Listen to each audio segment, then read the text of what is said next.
ownership is taken personally at the very, very front line, then the organization can do really great things. And that's what I think Caesar's trying to get across with the training. And it's what's interesting to me is that he's willing to take and work with you based on what's important to you in your business. There's a lot of different types of retail sales models out there.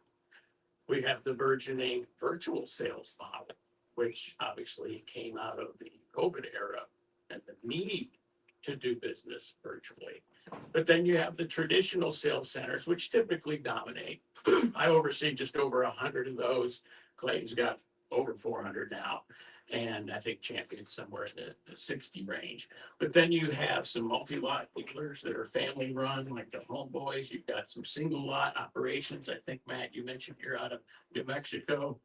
And then you have communities that do sales inside of communities. So there's all different types of business models out there, which means that all of you in here have the ability to become experts at selling manufactured housing and then go do it in whatever way makes you happy. You can work in lease communities and be there, which is very similar to working in a site-built type community where people come to you because they want to live in that particular place. And maybe that community is a customer of one of the manufacturers and you just want to sell and complement perhaps the income of somebody else in the household. Or you're going to be the primary breadwinner and you want to absolutely crush it. Take my job. Have it. Come get it, right? You got to be good though. You're going to have to be good. And that's what I would tell you from what Caesar mentioned is that it all starts at the very, very lowest rung.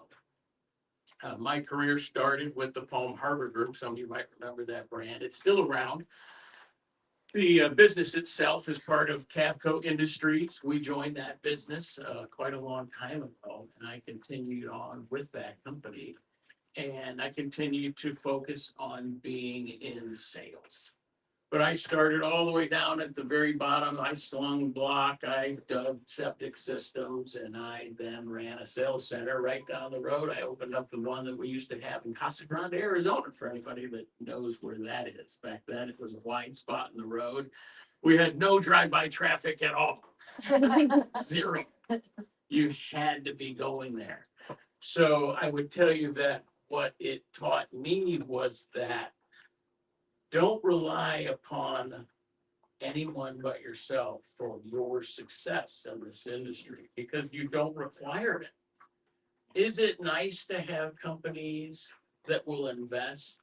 Absolutely. And take full advantage of the investments that they'll make in you, like coming to this course.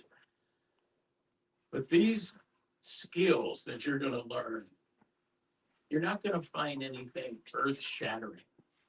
What you're going to find is fundamentals that work in the manufactured home industry.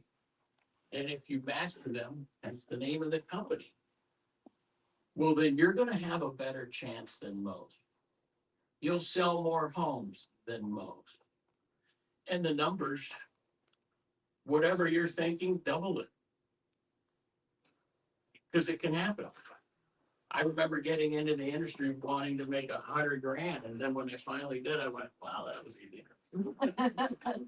So I doubled it.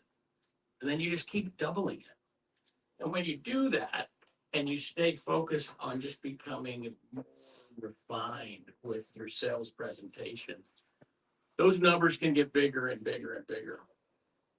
I think the other thing, and I'll go right into sales, and I'm not going to do your job for you. So Go ahead.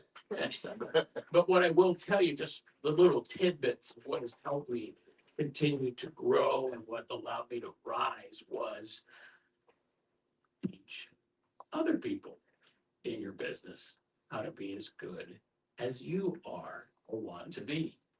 Because that success is what's going to lift you up, right? And one of the quotes that came from a fellow that Caesar mentioned, that we all used to work together at Palm Group for a long time, Richard Krebs, he used to say in meetings, he said, you know, the answers are in the room. And he was absolutely right. I love that quote. I still use to this day. And what he meant was that none of us, right, are as smart as all of us.